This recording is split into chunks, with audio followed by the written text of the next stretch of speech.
សួស្តីបងប្អូនគ្នាថ្ងៃនេះមកបន្តសាច់រឿងយើងដែលជាភាពបន្តចឹកមកខាពេលយូតោះយូកាអរគុណតើអ្នកចង់ប្រើវាបន្តពីនេះទេចង់ខ្លាចជាបងស្រីនៅពេលក្រោយបើខ្ញុំបានកើតជាថ្មីថាយល់ឲ្យច្បាស់អំពីអ្វីដែលបងប្អូនប្រុសស្រីចង់បានយ៉ាងណាមិញខ្ញុំបានចំណាយពេល16ឆ្នាំហើយពេលខ្លះខ្ញុំតែងតែជួបអ្នកធ្វើកិច្ចការផ្ទះខ្ញុំនឹងធ្វើឲ្យប្រកាសថាបង្រៀនអ្នកពីកូដបន្លំទាំងអស់សូមអនុញ្ញាតឲ្យអ្នកជ្រើសរើសអាហារសម្រន់មុនគេដូច្នេះខ្ញុំតែងតែធ្វើពុតជាស្រួលនឹងអ្នកពុតជាបងប្រុសដ៏អាក្រក់ម្នាក់យូកាចាចុះគាត់វិញទូស៊ូរូគីខ្ញុំមិនបានព្យាយាមធ្វើពុតជារឹងមាំទេខ្ញុំគិតថាខ្ញុំបានប្រាប់អ្នកកុំឲ្យមកខ្ញុំគ្រាន់តែមិនចង់ឲ្យអ្នកឃើញខ្ញុំបែបនេះទេអ្នកដឹងទេខ្ញុំស្បត់ថាអ្នកពិតជាមិនយល់ពីអារម្មណ៍របស់ក្មេងស្រីតតែសោះសូម្បីតែបងស្រីរបស់អ្នកក៏មិនដែលដឹងដែរអ្នកជាប្រភេទបុរសដែលគិតថា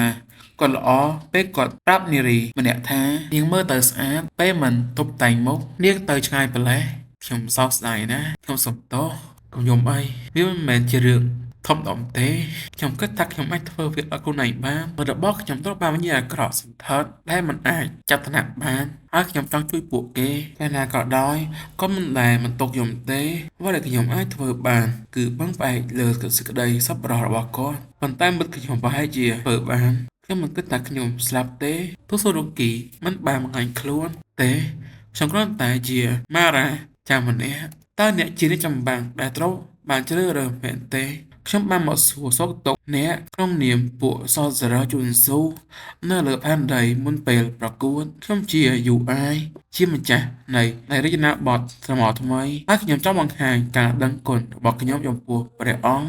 ដែលជាព្រះមហាក្សត្រមកពីភពមួយផ្សេងទៀតដែលជិត70ឆ្នាំមុនការកើនឡើងនៃមហាអំណាចដ៏ធំធេងបានរួចប្រទេសនេះការដឹងគុណរបស់អ្នកហើយនៅចំណុចណាមួយគ្រប់គ្នាក៏ហាក់ដូចជាផ្លេចរយៈពេលនៃសន្តិភាពដែលបានបន្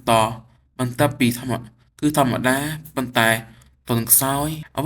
វីដែលយើងធ្លាប់ហៅថាអំណាចអ្វីដែលយើងធ្លាប់ហៅថាកម្លាំងក្មេងៗទាំងនេះមិនដឹងថាវាមើលទៅដូចម្តេចទេនៅពេលដែលសត្វមានជីវិតឈានដល់កម្រិតកំពូលនៃអំពើហិង្សាភាពភ័យរន្ធត់ពិតតែបណ្ដាសាដែលរៀបចេញពីពោះវៀនរបស់យើងប៉ុន្តែខ្ញុំគិតថាអ្នកអាចបង្ហាញពួកគេបានហើយលុះត្រាតែពួកគេពិតជាស័ក្តិសមវានឹងចប់មុនពេលពួកគេអាចមើលឃើញ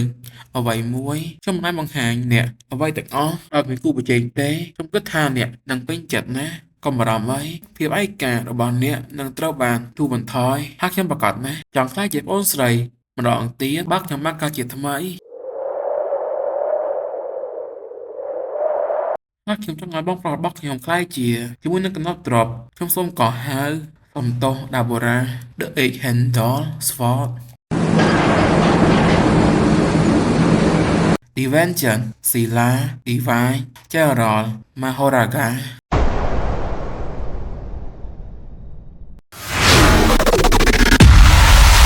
ចេតនាឃាតកម្មត្រូវបានផ្ដល់ជាទម្រង់ជាក់ស្ដែង